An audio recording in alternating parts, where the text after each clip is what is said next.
com muita alegria que a gente começa essa jornada pedagógica Companhia na Educação, Escolas e Formação do Leitor Literário, em formato digital. A alegria vem principalmente pela resposta de vocês, educadores, professores de todo o Brasil, das redes públicas, redes privadas, que fizeram mais de 14 mil inscrições para conversar conosco durante essa semana sobre educação e leitura em plena pandemia. Obrigada. Obrigada por estarem aqui. Eu estou meio que me sentindo uma espécie de um misto de Maju Coutinho com Fátima Bernardes, entrando em 3.072 casas, 75 casas ao mesmo tempo. Obrigada pelo convite e pela permissão para entrar nas casas, escritórios e salas de aula, não sei onde mais vocês estão acompanhando. Aproveito essa deixa para me apresentar. Eu chamo Rafaela Deiabe, eu coordeno o Departamento de Educação da Companhia das Letras. E o que esse departamento faz, né? Por que está promovendo essa jornada? O Grupo Companhia das Letras ele é composto por 16 selos editoriais, né? E aqui nesse departamento a gente faz a curadoria de todo esse conteúdo que é produzido pensando nas potencialidades dele no campo educacional, principalmente no ensino básico. Mas além de curadoria, esse departamento, a gente tenta dar suporte, a gente tenta e consegue. E cada vez mais queremos estreitar esses canais de relacionamento com vocês para conseguir auxiliá-los ainda mais em suas práticas docentes e de gestão escolar. Então, além da curadoria, a gente faz esse suporte para as escolas públicas e privadas com atendimento em todo o Brasil. Eu vou apresentar agora os canais que a gente tem para fazer contato com vocês. Pode passar o próximo slide, por favor? Mari. Um dos principais meios de contato aos nossos conteúdos é pelo site, né? Dentro do site da Companhia das Letras, que está ali sinalizado, companhiadasletras.com.br, dentro desse site tem uma área específica do professor, que a gente chama de sala do professor. Então, vocês têm que vir naquelas 3 barrinhas ali paralelas, clicar ali que vai abrir esse menu. Nesse menu, esse site, às vezes, ele é um pouco confuso, por isso que eu fiz questão de mostrar a barrinha aqui. Aqui você tem página inicial, tem a página do PNLD, né? A gente, se tudo caminhar no segundo semestre, deve ter escolha de PNLD, de obras literárias, então as obras aprovadas do Grupo Companhia das Letras também já estão disponíveis no site, né? E dentro ali naquele menu anterior, tinha o acesso à sala do professor. Quando você clica na sala do professor, essa parte em branco aqui, você vai entrar nessa página que a Mariana já tinha mostrado para vocês, que tem o banner ali do PNLD e tem muitos outros materiais nessa página. É possível fazer busca cruzada por tema e segmento escolar, e a gente tem materiais digitais, materiais de auxílio professor, e temos os catálogos da editora, né? Então, tem os catálogos mais destinados à educação infantil fundamental 1, que é o Pequenas AR e o Companhia das Letrinhas, e o AR nas escolas e Companhia na escola é uma curadoria de todos os outros selos da editora, que são utilizados principalmente no ensino fundamental, anos finais e ensino médio.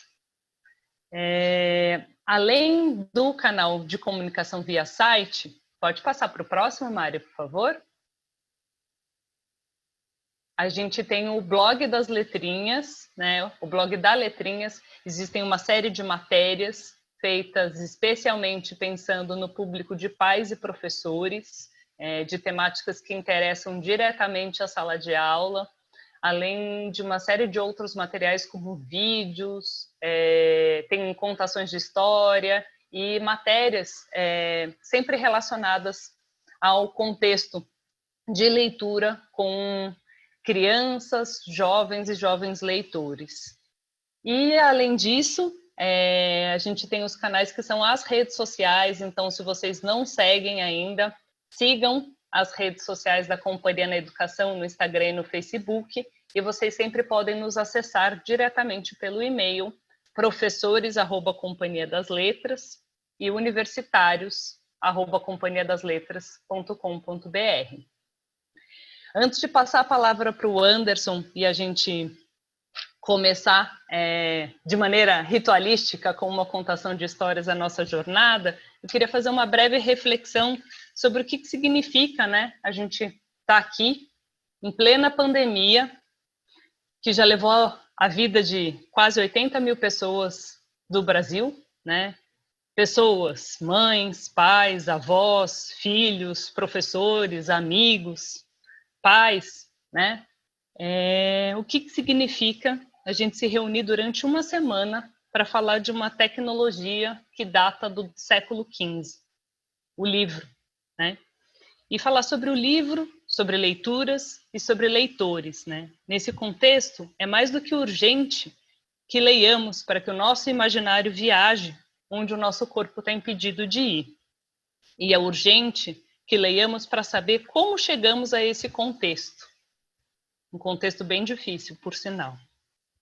E que de posse dessas leituras, possamos em conjunto intervir no presente e escolher quais histórias queremos e precisamos continuar contando no futuro.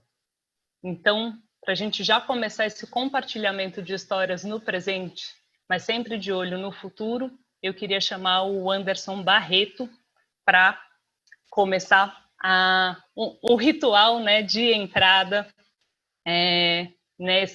nessa jornada. Vou apresentar o Anderson. O Anderson Barreto é um artista multilinguagem, ator, contador de histórias e educador, formado em arte dramática e letras, especialista em literatura infanto-juvenil, UF, Federal Fluminense. Ele foi educador, arte-educador no CCBB do Rio de Janeiro, do Meio Ambiente e na Fundação Bienal de São Paulo. É integrante e cofundador da Comboio Companhia de Teatro e também integra o AIO, Encontro Negro de Tradição Oral. A palavra está com você, Anderson. Muito obrigado. Boa tarde a todos, boa tarde a todas.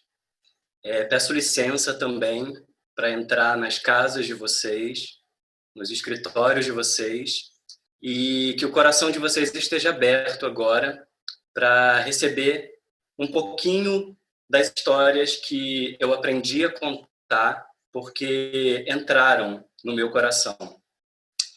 Eu entendo a contação de histórias como uma encruzilhada que liga tempos e espaços. É um lugar de encontro, é um lugar onde eu consigo abraçar o meu mais antigo ancestral e consigo acariciar o rosto da geração que vem logo depois de mim. A contação de histórias é esse encontro de gerações. Quando nós olhamos para nossas histórias, nós reconhecemos quem somos. E para abrir esse encontro,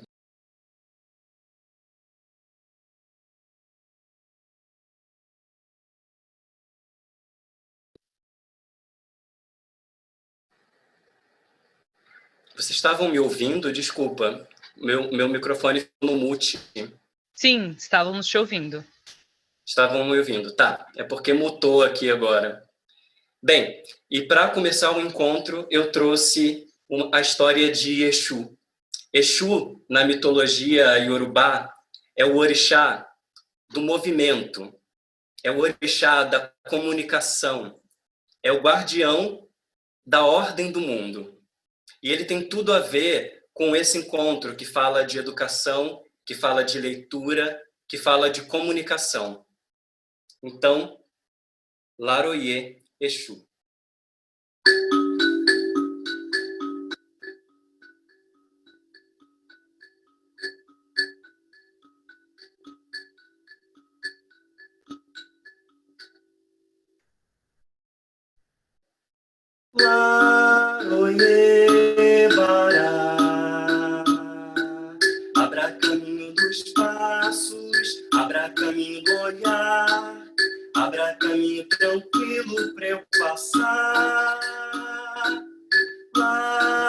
Oiê-bará. Abra caminho dos passos, abra caminho do olhar, abra caminho tranquilo pra eu passar.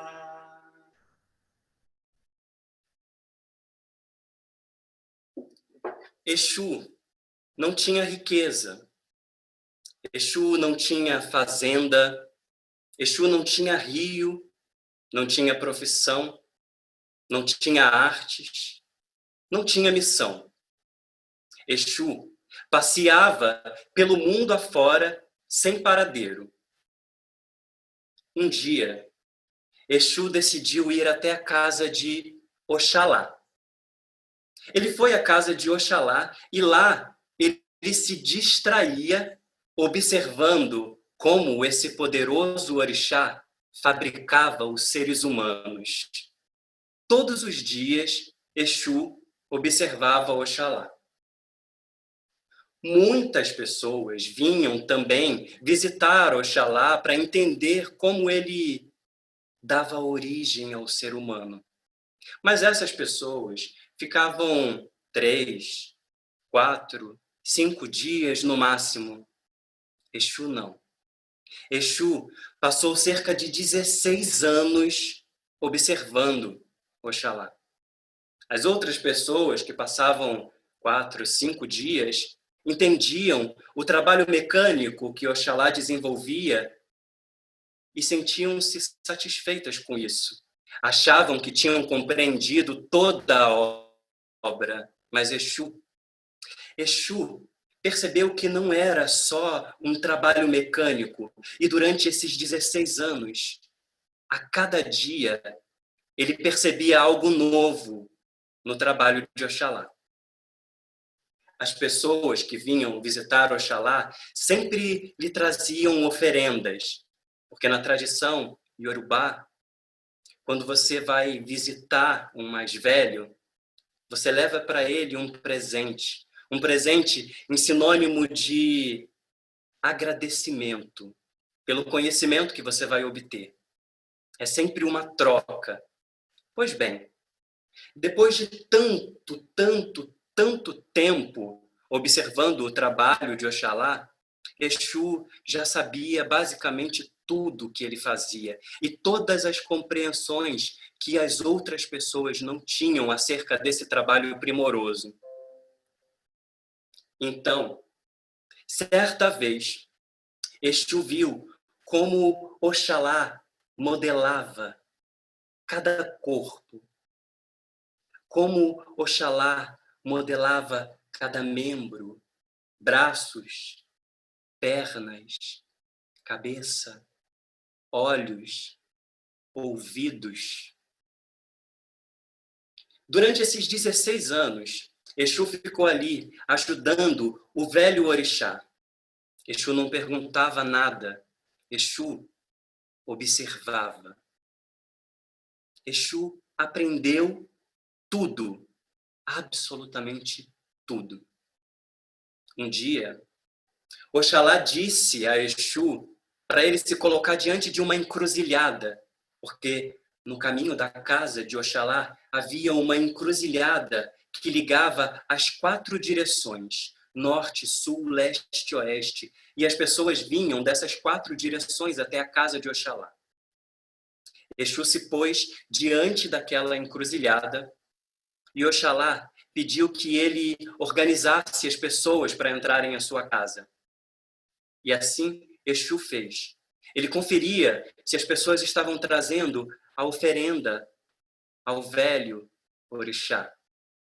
E quem não trouxesse uma oferenda, quem não quisesse trocar com o velho orixá, Exu impedia a entrada. Com o tempo, Exu construiu a sua casa ali, nessa encruzilhada, que liga tempos e espaços. Ele ficou ali durante muito tempo. Aprendeu um ofício e começou a se tornar muito poderoso por causa desse ofício de ser um guardião. Oxalá, então, disse para Exu que não tinha mais tempo para receber visitas, que não tinha mais tempo para que outras pessoas acompanhassem o seu trabalho. Exu tinha aprendido tudo e agora podia ajudar Oxalá. Então, lá na encruzilhada, Exu recolhia as oferendas, recolhia os ebóis e levava para o velho orixá. Exu recebia tudo e entregava nas mãos de Oxalá. Exu fazia bem o seu trabalho e Oxalá resolveu recompensá-lo. Assim, quem viesse à casa de Oxalá teria que pagar também alguma coisa a Exu. Teria que oferecer a ele alguma coisa. Com isso, Exu passou a receber tantas oferendas bonitas e ele se tornou muito rico, muito forte, muito poderoso e muito querido por todas as pessoas que passavam por ali. Bem, quem estivesse voltando da casa de Oxalá também teria que deixar algum presente para Exu. Exu mantinha-se sempre a postos, guardando o caminho para chegar até Oxalá. Armado com um ogó, Exu não deixava passar quem não tivesse uma oferenda. Pois é. Um dia, ele ganhou essa rendosa profissão, ganhou o seu lugar, ganhou a sua casa.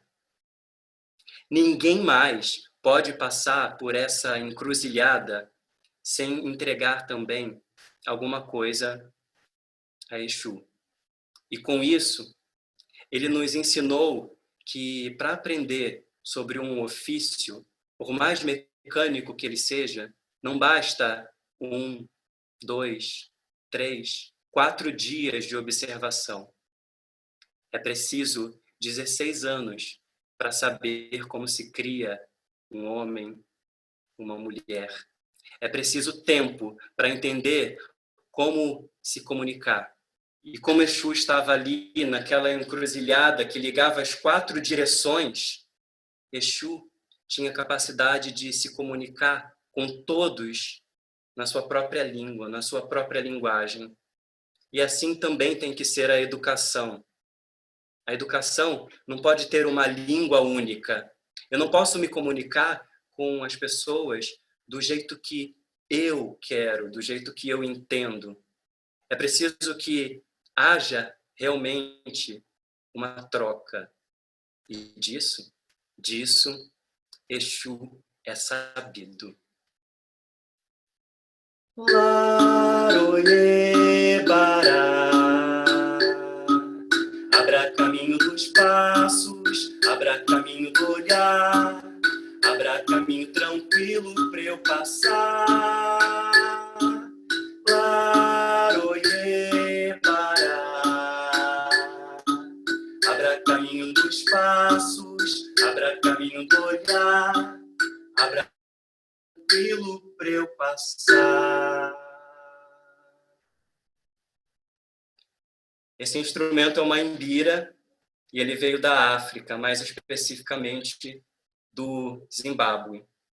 E ele é um instrumento de conexão com os ancestrais, que sempre me ajuda a narrar essas histórias. Muito obrigado pelos ouvidos atentos, pelos corações abertos, pelos olhos e por todos os sentidos empregados nesse pequeno momento de encontro. A gente se vê amanhã. Um abraço e até já.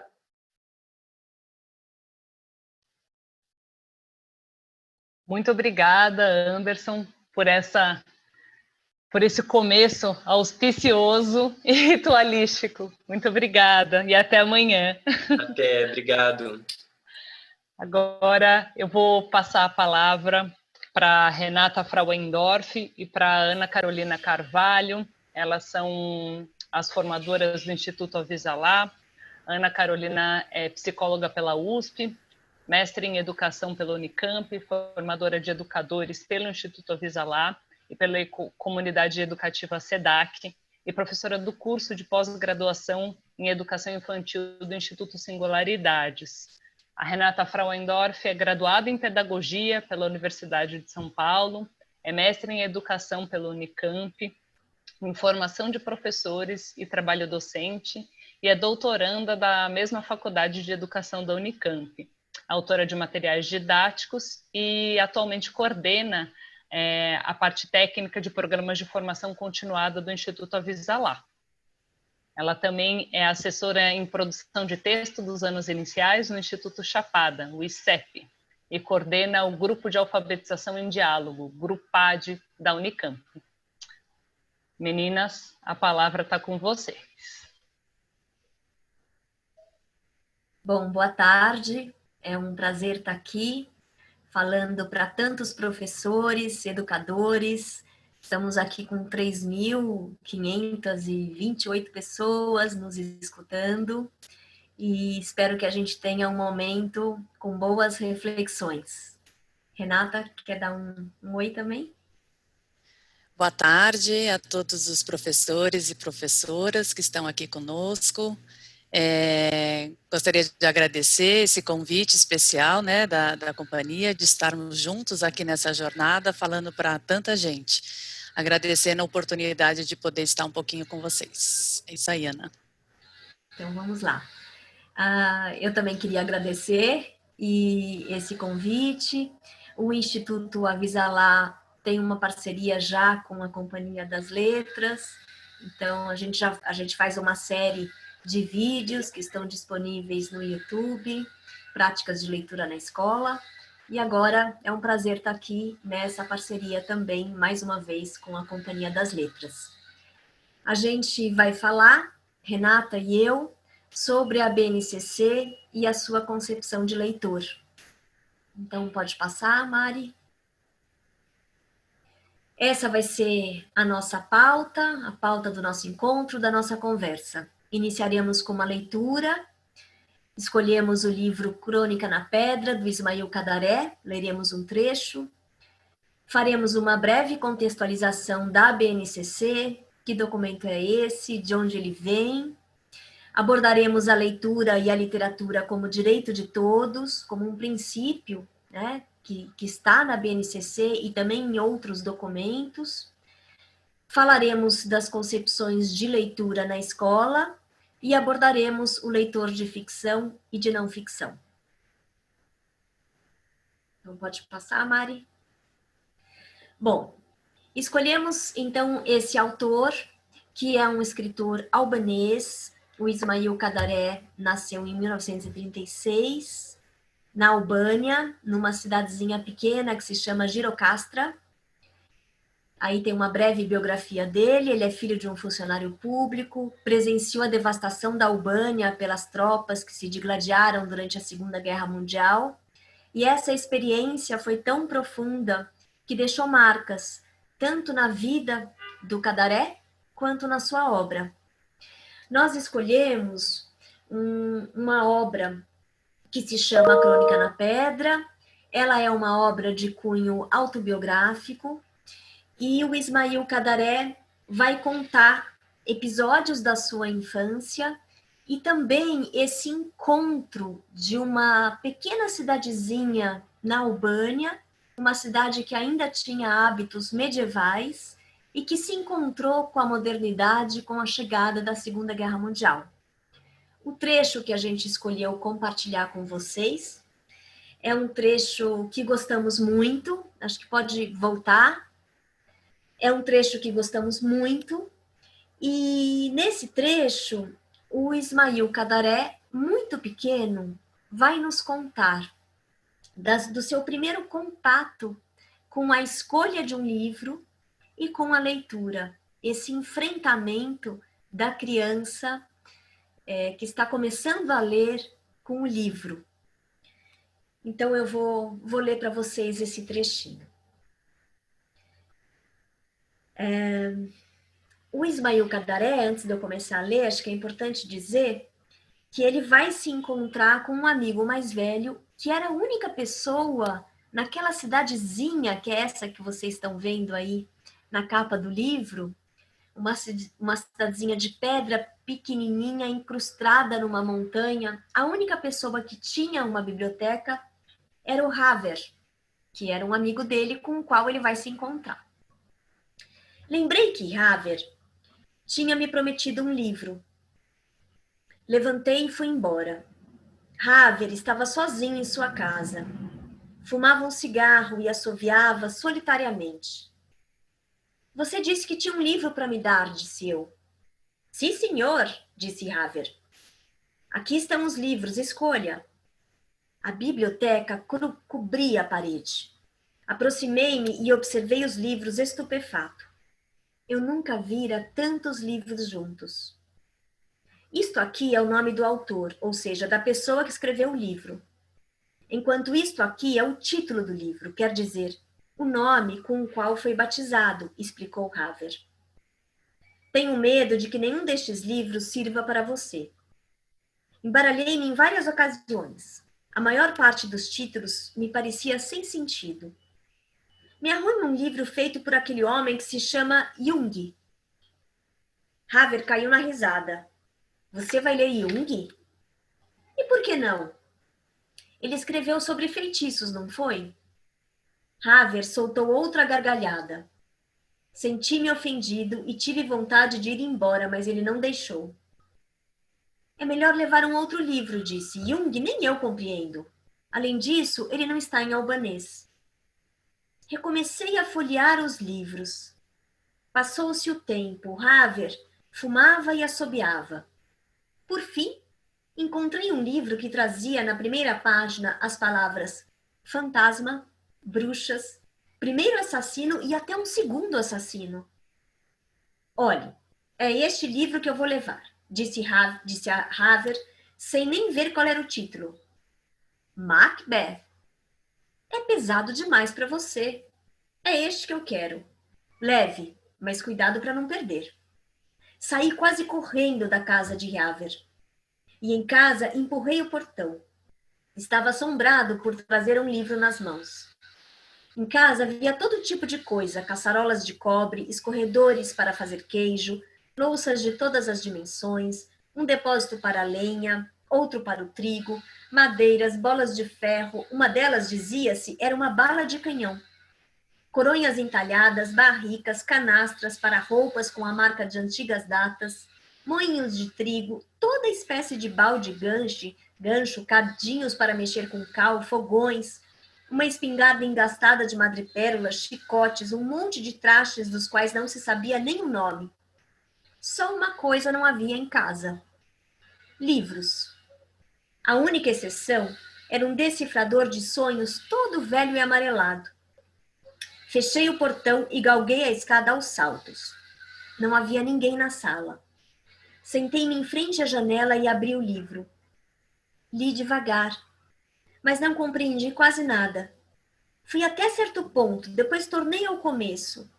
Então, comecei a entender alguma coisa. Uma grande confusão ocupou minha cabeça. Escurecia. As letras começaram a dançar, tentando escapar das linhas, os olhos me doíam. Depois do jantar, aproximei-me do lampião a querosene e abri o livro outra vez. À luz amarelada do lampião, o texto tinha um ar ameaçador. Chega de ler, disse mamãe. Agora vá dormir. Durmam vocês, quero ler.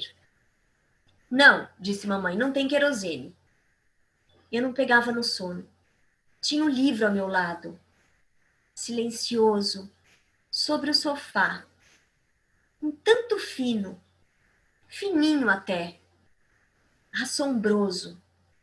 No interior de sua capa de papelão moravam ruídos, portões, alaridos, cavalos, pessoas, amontoados, apertados uns contra os outros, desmembrados em minúsculos sinais pretos, cabelos, olhos, estampidos, batidas à porta, vozes, unhas, pernas, portais, inteiramente escravizados aos sinaizinhos.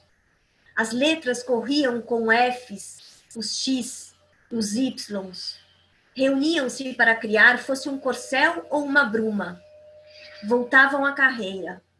Tratava-se de criar adagas, noites, assassinatos. Depois estradas, batidas à porta, silêncios.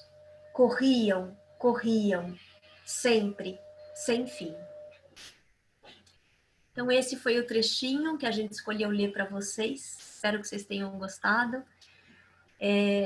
Nesse trecho, o Ismail Kadaré fala de um jeito muito poético, né, dessa descoberta da escrita e dessa descoberta que a criança faz de que aqueles sinais, aquelas marcas dizem coisas e produzem emoções. Agora eu vou deixar vocês com a Renata, que vai fazer uma contextualização da BNCC. Muito bom ouvir a Lili, né? Não tem melhor forma, melhor estratégia de se formar leitor do que essa. Participar de uma experiência de leitura, né? Seja como ouvinte, seja lendo. Então, acho que a gente já traz aqui, né, iniciando essa conversa, um dos caminhos que a gente acredita ser um caminho muito potente. E não tem como a gente já não ficar, né, com vontade de ir atrás do livro e querer saber mais e ler. Então, essa é uma grande possibilidade aí na formação dos professores e com os estudantes. Mari, pode caminhar? Bom, eu vou iniciar, uma rápida, retrospectiva, né, um histórico, quando a gente está pensando aqui na BNCC, que é o diálogo que nós estamos fazendo aqui nessa jornada.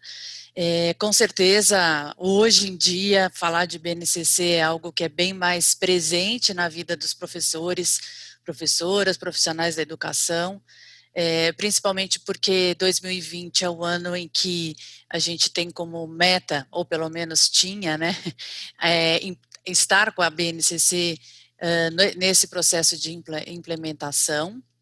E o que é importante a gente marcar e lembrar que não é um documento que nasceu de forma isolada ou sem um percurso, né? Então a gente gosta de olhar para essa linha aqui do tempo, que nos traz um pouco umas pistas, né, nos oferecem pistas de que desde 96, lá na LDB, já tinha, né, esse desejo de pensar um documento que de alguma forma pudesse oferecer referências para aquilo que a gente espera que as crianças, que os estudantes aprendam ao longo de todo o ensino básico. Em 2015, a gente tem uma primeira versão, né, lembrando disso, depois a segunda versão, com mais de 12 milhões aí de contribuições. Então, foi um documento que recebeu contribuição do público, né, e aí depois, para a última versão, ele já teve uma certa transformação. E aí já foi, que é a versão que a gente tem hoje, né, o documento que foi publicado em 2017. Pode passar. Por favor, Mari. O ensino médio, quando a versão é publicada, ainda não está juntos, agora tem, em 2018, essa publicação também com o ensino médio. Então, agora a base, quando a gente olha para a publicação atual, a versão atual, ela já incorpora desde educação infantil até o ensino médio.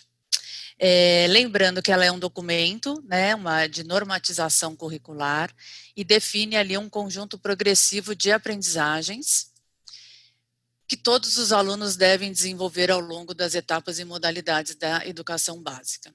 Tem muitas questões e reflexões acerca disso, mas a gente entende que o importante é oferecer as informações do que se trata esse documento. Ele vai dialogar, como eu coloquei aqui, com outros documentos e outras orientações produzidas em outras décadas, e é isso que a gente jamais pode perder de vista, né? Qual é a relação, qual é o vínculo que esse documento que temos hoje onde ele estabelece essas conexões com esses outros documentos e que revelam muito estudo, muito pensamento, muita produção de conhecimento por tantas outras pessoas e especialistas que por aí percorreram. Pode seguir, Mari. Ele atualiza os documentos curriculares, tanto de ponto de vista das pesquisas na área, isso é um aspecto importante da gente considerar, como também já na questão dos avanços das tecnologias digitais e que nós agora, né, nesse momento de pandemia, todos nós professores, professoras, temos sofrido bastante com isso, né? Então, embora isso esteja ali previsto, a gente tem ali muito que caminhar no dia a dia, né, no chão da escola, como a gente diz, para dar conta desses avanços da tecnologia. E também Renata, Oi? Desculpe, é a Rafa, aqui uma parte sobre as tecnologias. Oi, fala, Algumas Rafa. pessoas estão reclamando sobre o áudio. Gente, a nossa recomendação é que vocês chequem a sua conexão Wi-Fi, tentem ficar perto do roteador e chequem os volumes dos seus respectivos computadores, tá bom? O áudio está sendo transmitido com clareza, o que nos faz desconfiar que seja na recepção que esteja interferência, tá bom? Eu vou ver a palavra para a Renata. Obrigada, Renata. Nada, Rafa, imagina, fiquei até preocupada aqui que fosse o meu som, de repente. E é isso, o prazo de implementação da base, então, termina agora em 2020, nesse momento que nós estamos vivendo essa pandemia, as escolas fechadas, enfim, muitas questões para pensar por aí. Pode continuar. E aí eu já passo para a Lili voltar a conversar com a gente sobre a leitura na escola. Lili? Bom, então vamos lá. Então agora a gente vai... A Renata já fez essa contextualização sobre a BNCC. A gente vai começar a traçar os nossos olhares para a presença da leitura na escola. Da leitura literária e depois a Renata também vai falar da leitura da não ficção. Então pode passar, Mari, por favor. A gente vai partir do pressuposto que está na BNCC, que está em outros documentos também, da leitura e da leitura de literatura como um direito. E a gente pode pensar nesse direito por meio de duas perspectivas. A primeira perspectiva é a de participação na cultura escrita. Bom, a gente vive um mundo, né, que é, sobretudo, um mundo por escrito. A linguagem escrita rege as relações, as interações, o conhecimento. E a leitura e a escrita, a gente pode entendê-las, como já escreveu Emília Ferreiro, como uma condição para o regime democrático, para a gente funcionar numa democracia. É preciso ter cidadãos que leem, que compreendem o que leem e que podem formar uma opinião sobre o mundo, sobre si mesmo, né, sobre onde estamos a partir da leitura, e que possam também se expressar por escrito, expressar a sua opinião por escrito, deixar sua marca no mundo por meio da escrita. Uma outra perspectiva da leitura como um direito e da literatura, né, aí falando mais especificamente da literatura, vem das reflexões do Antônio Cândido. O Antônio Cândido foi um crítico literário, um professor da Universidade de São Paulo, e no final da década de 80, ele foi chamado para dar uma palestra sobre a literatura como um direito humano. Ele estava num seminário que justamente discutia direitos humanos. Então, a gente vai se lembrar que no final da década de 80, essa pauta sobre os direitos humanos, ela estava muito forte no Brasil, porque a gente estava elaborando a nossa Constituição, né, que foi publicada em 1988.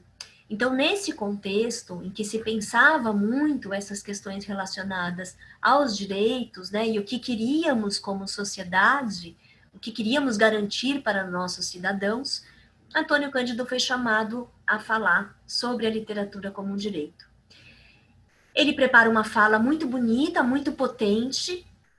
Essa fala, ela ecoa até hoje nos trabalhos relacionados à formação de leitor. Ele não fala diretamente para as escolas, mas é evidente que, à medida em que ele olha para a literatura como um direito de qualquer pessoa, né, a escola está incluída nesse discurso do Antônio Cândido, já que a escola é, como dizia Graciela Montes, como diz a Graciela Montes, né, uma escritora argentina, a grande ocasião para o encontro, para o contato, né, para o conhecimento acerca da leitura e da literatura. O Antônio Cândido faz uma digressão muito bonita, né, olhando para a forma como a literatura sempre esteve presente em todas as civilizações, em todas as culturas, e se ela sempre esteve presente, a gente pode entendê-la como uma necessidade universal. Antônio Cândido dá um exemplo, né, traz exemplos da prática, afirmando que a gente não passa, e isso é verdade, a gente pode fazer aqui uma reflexão breve, né, um dia sequer sem entrar em contato com a ficção. E aí a ficção, ele não está falando apenas da produção literária, autoral, mas ele está falando da ficção como esse espaço para o devaneio, como espaço para o sonho acordado. Aliás, ele fala que a literatura é o sonho acordado das civilizações. É bonito isso, né? A literatura é uma forma de projetar mundos. Então, ele diz que a gente não passa 24 horas sem o contato com a piada, com a música, com esse devaneio, com a literatura oral ou com a literatura escrita, com a novela que a gente assiste na televisão, com a série que a gente assiste e aí em diversos canais, enfim. E isso é verdade, se a gente for pensar, sim, não passamos 24 horas sem ter contato com a literatura. E, portanto, isso pode ser visto como uma necessidade humana, né? Ela é um bem humanizador, como diz o Antônio Cândido. Porque as histórias, sejam elas orais, sejam elas escritas, né, elas nos colocam, sejam até as piadas, os xistes, as parlendas, as cantigas, as canções, elas nos colocam em contato com a complexidade do humano, com aquilo que é típico do humano, né, com os mundos que os homens construíram, com os jeitos de viver. E nesse sentido, ela nos humaniza também profundamente. Portanto, a literatura, ela é formativa, né? Mas não no sentido de ser edificante. Ela é formativa no sentido de nos colocar em contato com aquilo que nos humaniza. Bom, então a gente situou aqui tanto a leitura como um direito, como a literatura como um direito. E a escola, então, como esse lugar, né, por excelência, em que as crianças vão entrar em contato, e às vezes é só na escola, e isso não vai acontecer fora dela, né? Outro aspecto que o Antônio Cândido traz é essa desigualdade em relação à distribuição desse direito. Então, a gente sabe, né, que embora tenham lares em que a leitura e a literatura circulem com frequência, essa não é uma realidade da grande maioria da população brasileira. E aí a escola, então, surge como esse lugar onde muitas vezes vai ser o único lugar em que a criança vai poder exercer esse direito, ter contato com a literatura, filiar-se, né, a essa produção humana tão cara a todos nós, que nos conta como é o mundo, que nos fala do mundo, que nos traz possibilidades de ser neste mundo, que nos ajuda a nos projetar e a nos sentir parte desse mundo e dessa produção cultural tão rica, né, que o homem tem, que o homem produziu, que o homem conseguiu. Então, podemos passar, Mari. Eu trago também as ideias de outra escritora argentina, que é a Maria Teresa Andrueto. Ela também é uma escritora que se debruça muito, né, sobre a questão da formação dos leitores. Em 2017, ela publicou esse livro no Brasil, que se chama Leitura Outra Revolução, publicado pelas edições Sesc. E ela traz algumas ideias que eu gostaria de compartilhar com vocês. Em primeiro lugar, acho que isso que o Antônio Cândido também fala, né, que a organização da sociedade ela pode restringir ou ampliar a fruição deste bem humanizador, que é a leitura literária. E a gente sabe que a nossa sociedade está organizada de um jeito que muitas vezes restringe, né? E ela ainda vai mais além, ela fala só numa sociedade igualitária, os produtos culturais poderão circular sem barreiras. Então, se a gente pensa, né, que queremos ser uma sociedade mais igualitária e acreditamos que a escola é um canal para essa constituição de uma sociedade mais igualitária, não que a escola vá reduzir as desigualdades sociais e econômicas, né? Isso não está no alcance da escola, mas está no alcance o compartilhamento, né, desses produtos culturais que a criança vai encontrar na escola. No entanto, o que a gente observa é que muitas vezes a escola reforça esse isolamento. E ela pode reforçar de muitos jeitos, ela pode reforçar restringindo o contato com a literatura de qualidade desde cedo, ela pode reforçar esse isolamento confinando a leitura à decifração, né? Acreditando que alfabetizar é puramente ensinar uma técnica, né? É muito além disso, é poder deixar espaço para pensar sobre a linguagem escrita, para atribuir sentidos a partir daquilo que é lido. Então, a escola acaba reforçando esse isolamento quando ela promove, né, ou oferece poucas experiências de leitura junto às práticas que lhe dão sentido.